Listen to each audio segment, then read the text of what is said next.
Royal career academy, जहां सफलता एक परंपरा है। Save the mission classes, Parbatsar की एकमात्र ओपन कोचिंग सेंटर परबसर। नमस्कार साथियों, जतिन क्लासेस में आप सभी का हार्दिक स्वागत है। कल अपन ने प्रश्नावली शुरू की थी वर्णमाला परीक्षण। इसके अंदर अपन ने 3 बातें सीखी थी सामान्य जानकारी के रूप में: वास्तविक क्रमांक, विपरीत क्रमांक और योग 27 नियम। आज अपन इसमें बिंदु संख्या 2 पढ़ते हैं, दाएं बाएं वाले प्रश्न। इसमें अपन 5 प्रकार के प्रश्न पढ़ेंगे। पहला रहेगा बाएं टू दाएं, दूसरा रहेगा बाएं टू बाएं, तीसरा है बाएं टू दाएं टू बाएं, फिर है दाएं टू दाएं और ठीक मध्य का अक्षर ज्ञात करना। ये 5 बिंदु अपन आज इसमें पढ़ेंगे। और देखिए साथियों, ऐसा है कि इसको करने के 2 तरीके हैं। एक तो अपन वर्णमाला लिखकर भी कर सकते हैं, कोई दिक्कत नहीं है दाएं बाएं के हिसाब से। दूसरा अपन क्या है कि बिना वर्णमाला लिखे डायरेक्ट कर सकते हैं। और मैं तो ये कहता हूं बिना वर्णमाला के डायरेक्ट करेंगे, मजा तभी आएगा। क्लियर है? तो अपन यहाँ शुरुआत करते हैं। तो देखिए, इन प्रश्नों को करने के 2 तरीके हैं। वर्णमाला लिखकर भी अपन कर सकते हैं, लेकिन कुछ नियमों का ध्यान रखते हैं तो बिना वर्णमाला के भी अपन कर लेंगे। तो देखिए, मैंने वर्णमाला लिखी है A to Z। पहला नियम ये कहता है कि यदि मान लो आप किसी अक्षर पर हो इस प्रकार, जैसे मान लो मैं M पर खड़ा हूं बीचों बीच, अगर मुझे दाईं तरफ चलना है तो देखो वृद्धि होगी दाईं तरफ। देखो 13, 14, 15, 16 ऐसे लग रहा है भाई बढ़ रहे हैं। और यदि मान लो मैं यहाँ हूं और मुझे कोई कहे बाएं चलना है, तो जब मैं बाईं तरफ जाऊंगा तो कमी हो रही है। देखो 13 के पहले 12, 11, 10, 9 इस प्रकार चलते चलते 1 पर आ जाएंगे। तो पहला नियम ये है कि दाईं तरफ वृद्धि होती है और बाईं तरफ कमी होती है। अब वृद्धि और कमी करते समय ये ध्यान रखना है कि यदि प्लस करने पर 26 से अधिक संख्या आती है, यानी योग जो है वो 26 से ज्यादा हो जाता है, तो आपको 26 घटाना पड़ेगा। जैसे मैं एक छोटा सा उदाहरण लेता हूँ कि जैसे मान लो 20 के अंदर हमने 10 जोड़ा तो कितने है भाई 30। लेकिन आपने देखा वर्णमाला में अक्षर तो 26 ही होते हैं भाई, 30 तो होते ही नहीं है। तो फिर क्या करें कि 26 से ज्यादा है तो आप 26 कम कर लो यहाँ। तो क्या है यार 4 नंबर, और 4 नंबर वाले को अपन जो है वो डी कहते हैं, यानी आंसर डी हो जाएगा। अभी क्वेश्चन करेंगे तो और आ जाएगा समझ में, फिलहाल नियम समझो। यदि माइनस करने पर कोई ऋणात्मक संख्या आती है तो 26 से जोड़ेंगे। तो देखिए, जैसे मान लो मैंने 10 में से 15 घटाए तो आए मेरे माइनस के 5। तो ऋणात्मक तो कोई अक्षर होता ही नहीं है वर्णमाला में। तो जब भी ऋणात्मक संख्या आप देखते हो तो आपको यहाँ 26 जोड़ने हैं। ध्यान देना, 26 से ज्यादा आता है तो 26 को घटाओ, और ऋणात्मक संख्या आती है तो 26 को जोड़ दो। तो माइनस के 5 है, प्लस के 26 है, तो इस प्रकार ये प्लस के 21 आए। और 21 नंबर पर आता है यू। कल हमने लिखा था युवा 21 का, याद हो तो देखो। क्लियर है? अब घटाते समय ये भी ध्यान रखना है कि यदि शून्य आ जाए, तो उसको आप जेड मानोगे। एक दूसरी बात ये है कि ये कैसे आते हैं कि जैसे बढ़ने पर क्या होता है कि जेड से भी आगे यदि बढ़ना हो ना तो वापिस ये ए से शुरू हो जाती है, और ए से इधर अगर बढ़ना हो तो वो जेड से शुरू हो जाती है। तो 3 नियमों का ध्यान रखें कि दाईं तरफ वृद्धि होगी, बाईं तरफ कमी होगी। अगर वृद्धि करते समय 26 से ज्यादा संख्या आती है तो आपको 26 घटाना है। और यदि माइनस करते समय यदि कोई ऋणात्मक संख्या आती है तो हमें 26 जोड़ना है। तो अब अपन क्या है इनके प्रश्न करेंगे, देखते हैं। तो देखिए, पहला प्रश्न है बाएं टू दाएं का। प्रश्न आपके सामने है कि अंग्रेजी वर्णमाला में बाएं से 8वें अक्षर के दाएं 7वां अक्षर ज्ञात करें। इसके 2 तरीके, पहला है वर्णमाला के द्वारा, दूसरा अपन डायरेक्ट कर सकते हैं क्रमांक के आधार पर। तो मैं पहले वर्णमाला के हिसाब से बता दूं। और एक चीज ध्यान रखना, ये जो से होता है ना वो कहता है शुरुआत कीजिए आप। ये जो, तो इसका अर्थ है भाई शुरुआत करें, से का अर्थ है शुरुआत करना। तो देखिए, बाएं से का अर्थ है आपको बाएं से शुरुआत करना है, और अगर दाएं से लिखा हुआ आता है तो आपको दाएं से शुरुआत करनी है। अब ये प्रश्न करता है, कहता है कि बाएं से 8वां अक्षर, तो अपने आप को बीच में माने, बायां हाथ ले, बाएं से काउंट करें 1, 2, 3, 4, 5, 6, 7 और 8, यानी आप एच पर आ चुके हो। खत्म बात। अब क्या करना है, ये कहता है कि ये जो अक्षर है ना एच, उसके दाएं चलना है 7। अब दाएं हाथ तो ये है, इधर चलो 7 बार, 1 2 3 4 5 6 और 7। तो आंसर आएगा इसका ओ। ये तो है वर्णमाला लिख के। देखिए मैं वापस बता रहा हूं कि से का अर्थ है शुरुआत, तो बाएं से 8वां, आप बाएं से 8 गिन लो। अब अपने आप को ऐसे यहां मानना है बीच में। अब ये कहे दाएं चलना है तो दाएं चले जाएंगे, ये कहता है बाएं चलना है तो बाएं चले जाएंगे। इस प्रश्न में फिलहाल ये कह रहा है कि आपको दाएं चलना है तो दाएं तरफ बढ़ जाएंगे, 1 2 3 4 5 6 और 7, और उत्तर आ गया ओ। दूसरा है बिना वर्णमाला के। यहां से देखो कि बाएं से 8वां, तो सीधा सा है कि बाएं से जो 8वां होता है वो एच होता है। हमने कल क्रमांक पढ़े थे कि बाएं से जो 8वां है वो एच है, यानी आप एच पर आ चुके हो। अब ये कहता है कि दाएं चलो 7, तो हमने भी ताजा देखा एक नियम पहला कि दाएं तरफ वृद्धि करनी है, तो हमने वृद्धि की। तो देखो 8 और 7 कितने आए, 15 आए। और 15 नंबर पे कौन सा अक्षर आता है, ओ आता है। ये इसका आंसर हो गया इस प्रश्न का। इसमें अब दूसरा प्रश्न अपन करते हैं, इसी में मैं चेंजेस कर रहा हूं। जैसे मान लो बाएं से 18वां अक्षर और उसको उसके दाएं चलना है अपने को 12वां अक्षर, तो इसको कैसे करते हैं। देखो बहुत अच्छा क्वेश्चन है, सबके दो क्वेश्चन पढ़ेंगे अपन कि अंग्रेजी वर्णमाला में बाएं से 18वां। देखिए से का अर्थ होता है शुरुआत। अब बाएं से जब आप 18 चलोगे तो यहां से चलते चलते राजू 18 कल हमने पढ़ा था, हम आर पर पहुंच चुके हैं भाई। अब ये क्या कह रहा है कि आर के दाएं चलो 12, अपने आप को बीच में मानना है, दाएं तरफ चलेंगे 12। तो 1 2 3 4 5 6 7 8 9 10 11 और 12, आंसर आएगा डी। ये तो हो गया वर्णमाला लिख करके। अब बिना वर्णमाला के करने का सीधा सा तरीका है कि बाएं से 18वां अक्षर कौन सा है, कि भाई बाएं से 18वां अक्षर आर आता है, हो गया। अब ये कह रहा है कि उसके दाएं चलो 12, तो हमें दाईं तरफ चलना है 12, तो 12 जोड़ दो, दाईं तरफ वृद्धि होती है और बाईं तरफ कमी होती है, तो मैंने इसको जोड़ा, यह आए हुए 30। अब यहाँ वो नियम याद आता है, नियम नंबर 2, कि यदि प्लस करने पर 26 से ज्यादा संख्या आती है तो हमें 26 कम करना पड़ेगा। तो क्या आया 4, और 4 नंबर वाले को हम क्या कहते हैं भी, डी। इस प्रकार इसका यह आंसर बना है। तो अगला बिंदु है इसी में बाएं टू बाएं। पहला था बाएं टू दाएं चलना, अब है बाएं टू बाएं। तो देखिए प्रश्न कि अंग्रेजी वर्णमाला में बाएं से 20वें अक्षर के बाएं 7वां अक्षर ज्ञात करें। देखिए से का अर्थ होता है शुरुआत करना। सबसे बड़ी बात यह है बाएं से, यानी शुरुआत करो बाएं से, ऐसे अपने आप को बीच में मानना है। अब आप इधर से 20 गिनोगे तो 20 पे आ जाओगे, यानी टी पर आ गए अपन। अब टी पर आने के बाद में क्या करना है, ये कह रहा है कि टी के बाएं चलो 7, तो वापस में टी पर आया और मुझे चलना है बाएं, यानी इस तरफ। तो 1 2 3 4 5 6 और 7, तो मैं बाएं 7 में अगर आता हूँ 1 2 3 4 5 6 और 7, तो आंसर क्या आएगा, एम आएगा। ये तो है वर्णमाला लिख करके किया। जो दूसरा जो है अपना डायरेक्ट तरीका है कि जो बाएं से 20वां है वो कौन सा है, 20। अब हमने नियम पढ़ रखा है कि अगर बाईं तरफ चलना है तो कमी होगी और दाईं तरफ चलना है तो वृद्धि होगी। हमें बाईं तरफ चलना है तो कमी कर देते हैं, तो 20 में से 7 गए तो 13, और 13 नंबर वाले स्थान पर देखो एम अक्षर आता है, और ये एम इसका आंसर हो गया।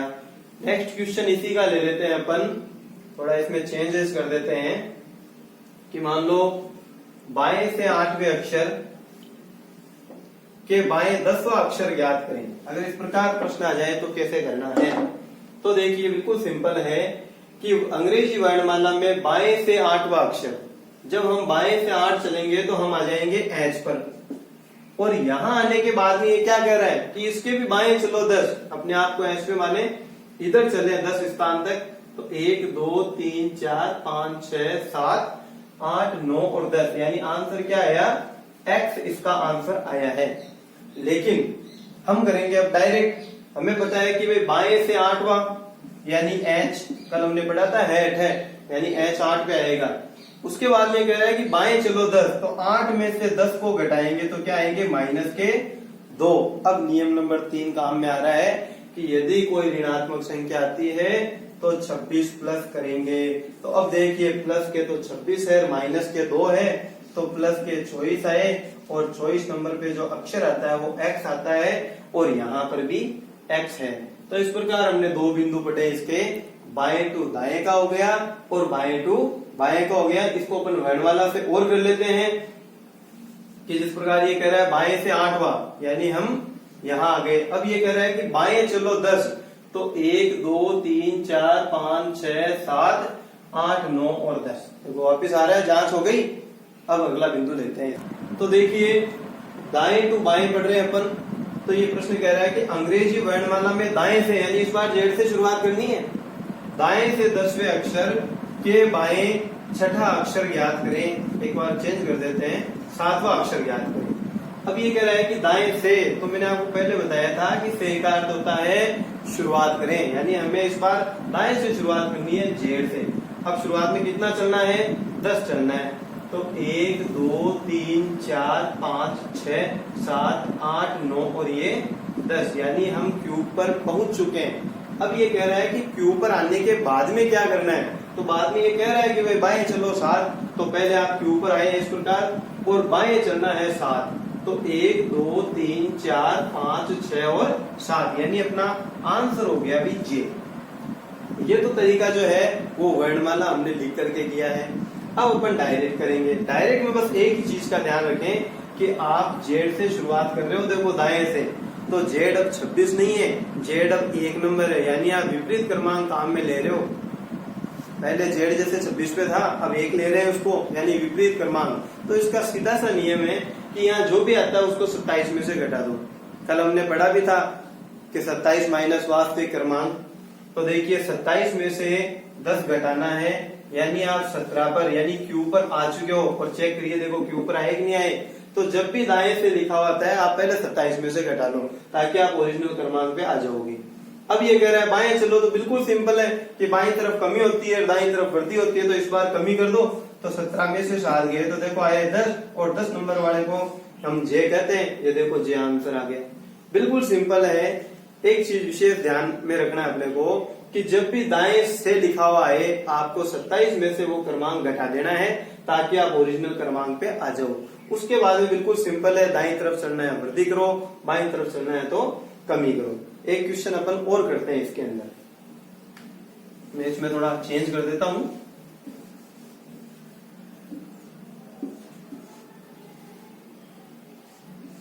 प्रश्न ये है कि अंग्रेजी वर्णमाला में दाएं से 20वें अक्षर के बाएं 10वां अक्षर ज्ञात करें। तो बिल्कुल दाएं से, यानी शुरुआत करनी है दाएं से, यानी जेड से। अब आप 20 स्थान चलोगे इस प्रकार दाएं से, तो देखो 1 2 3 4 5 6 7 8 9 10 11 12 13 14 15 16 17 18 19 और ये देखो 20। आप जी पर आ चुके हो। वैसे मैंने तो गिना है, आप डायरेक्ट भी कर सकते हो कि 27 में से 20 गए तो क्या है 7, डायरेक्ट आ जाओ, देखो 7 पर। अब ये कह रहा है कि यहाँ आने के बाद में क्या करें। ये कह रहा है कि बाएं चलो 10, तो मैं जी पर खड़ा हूं यहाँ और बाएं तरफ चलना है 10। तो देखो 1 2 3 4 5 6 7 8 9 और ये 10, यानी इस प्रश्न का आंसर जो है वो डब्ल्यू होगा। ये तो है वर्णमाला लिख करके। दूसरा डायरेक्ट करना चाहते हैं, तो देखो दाएं से जब भी आए तो मैंने कहा 27 में से घटाना है, तो 27 में से 20 गए तो क्या है 7, यानी हमें पता लग गया कि हम जी पर हैं। तो देखो यहाँ जी पर आए कि नहीं आए। अब जी पर आने के बाद में क्या कह रहा है, बाएं चलो, यानी कमी करनी है। तो 7 में से 10 घटाने पर क्या आएगा, माइनस के 3। यहाँ नियम नंबर 3 काम आएगा कि यदि ऋणात्मक संख्या आती है तो 26 जोड़ेंगे। और जैसे ही मैंने 26 जोड़ा तो देखो यहाँ प्लस के 26 है, माइनस के 3 है, तो 23 आए कि नहीं आए। और इस 23 को अपन कहते हैं W, और ये देखो ये W और ये W बिल्कुल सेम आंसर है। अगला जो बिंदु रहेगा वो अपना वो रहेगा दाएं टू दाएं। तो देखिए अंग्रेजी वर्णमाला में दाएं से 15वें अक्षर के दाएं 8वां अक्षर ज्ञात करें। तो देखिए बिल्कुल सिंपल है, दाएं से इसका मतलब जेड से शुरुआत करनी है, और जेड से शुरुआत करनी है तो इधर से गिनेंगे, देखो 15 1 2 3 4 5 6 7 8 9 10 11 12 13 14 और 15। आप एल पर आ चुके हो। और डायरेक्ट भी आ सकते हो कि 27 में से 15 गए 12, और कल मैंने बताया था कि 12 नंबर पे एल आता है, आप देखो एल पर आ गए डायरेक्ट। अब ये कहता है कि यहाँ आने के बाद में क्या करें, ये कहता है कि यहाँ आने के बाद में आपको दाईं तरफ 8 बार चलना है। तो मैं यहाँ बीच में खड़ा हूँ, दाईं तरफ मुझे चलना है तो मैं इधर चलूंगा 8 बार। तो देखो 1 2 3 4 5 6 7 और 8, यानी आंसर आएगा टी। ये तो तरीका हुआ वर्णमाला लिख करके। अब डायरेक्ट तरीका देखें कि जब भी दाएं से दिखे 27 में से कम कर लो। 27 माइनस 15 हो गए भी 12, यानी आप एल पर आ चुके हो। अब ये कहता है दाएं चलो 8, हमें पता है वृद्धि करनी है दाएं तरफ, तो 12 और 8 20, और 20 नंबर पे देखो 20 यानी टी आएगा। क्लियर है? अब इसमें मैं थोड़ा सा चेंज कर रहा हूं, नेक्स्ट क्वेश्चन करते हैं। इसमें आ गया ये समझ में? अब देखते हैं आगे।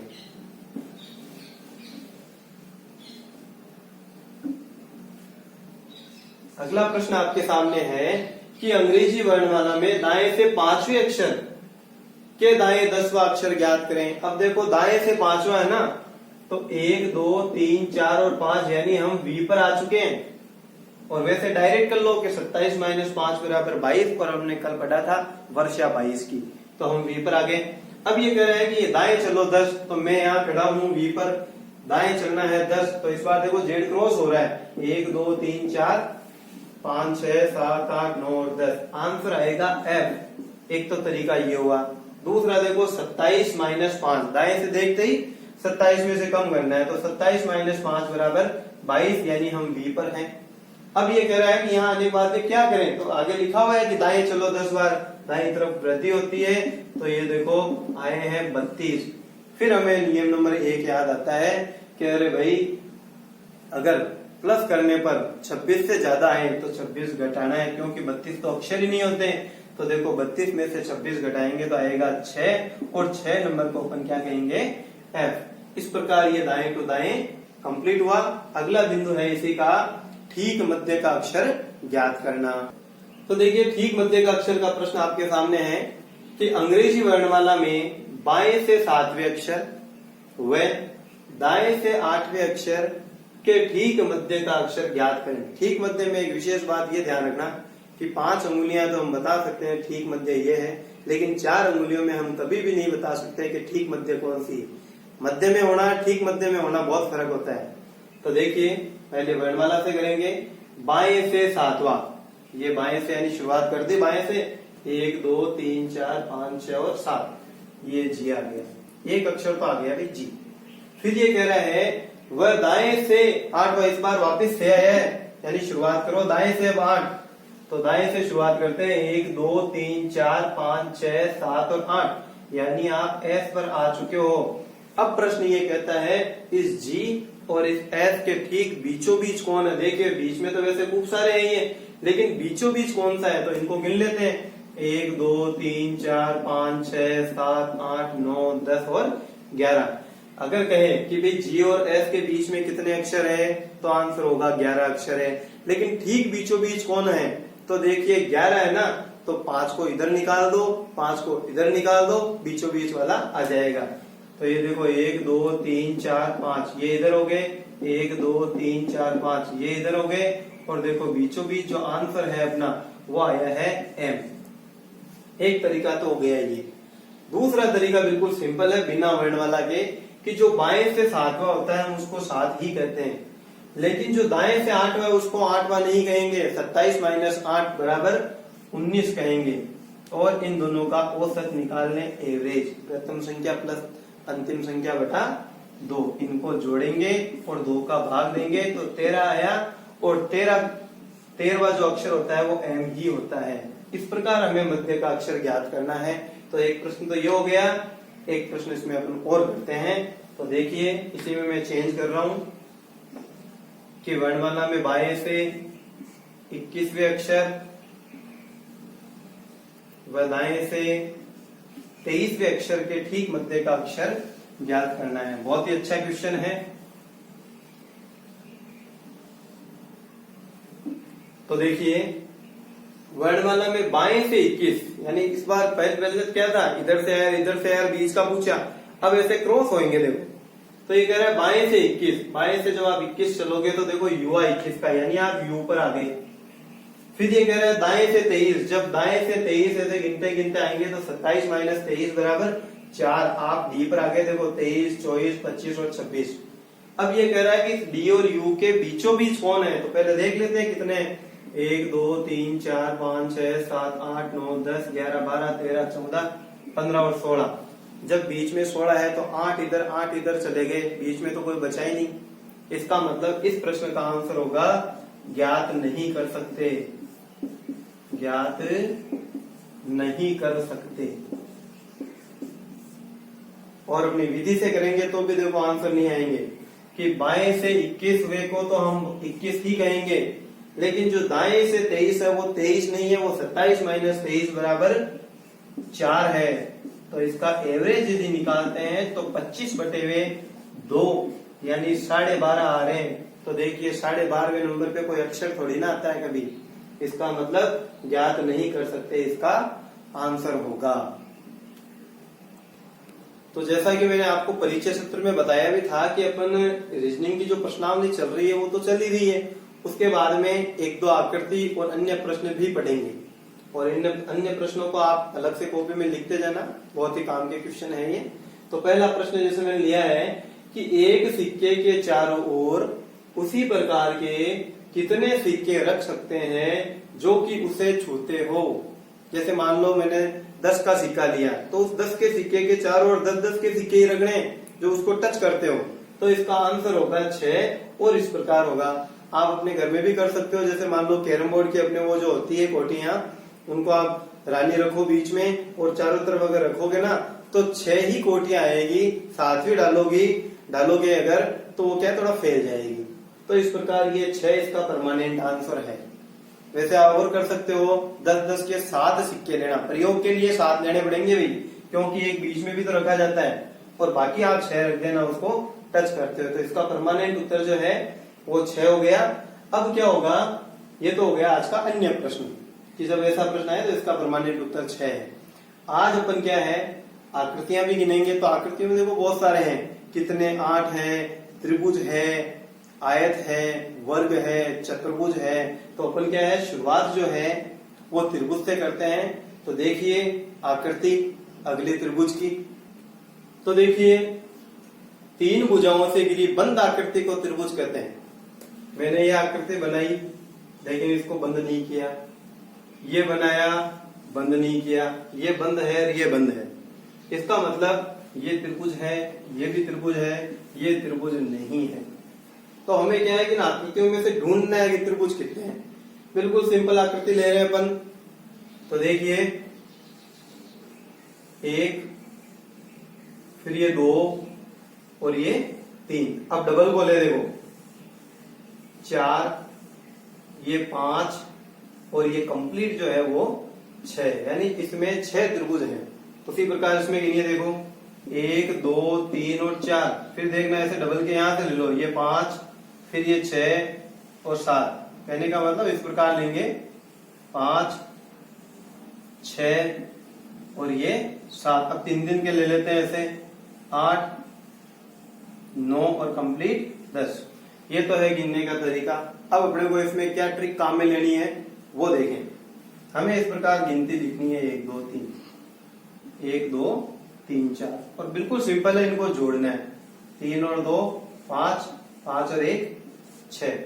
उसी प्रकार 4 और 3 7, 7 और 2 9, 9 और 1 10।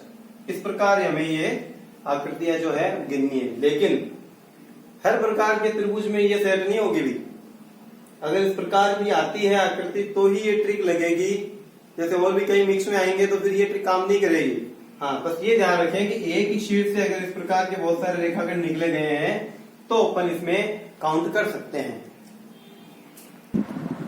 तो देखिए गृह कार्य के रूप में मैं आपको 2 प्रश्न दे रहा हूं कि वर्णमाला में बाएं से 18वें अक्षर के दाएं 15वां अक्षर ज्ञात करें। और दूसरा प्रश्न है कि वर्णमाला में दाएं से 20वें अक्षर के बाएं 10वां अक्षर ज्ञात करें।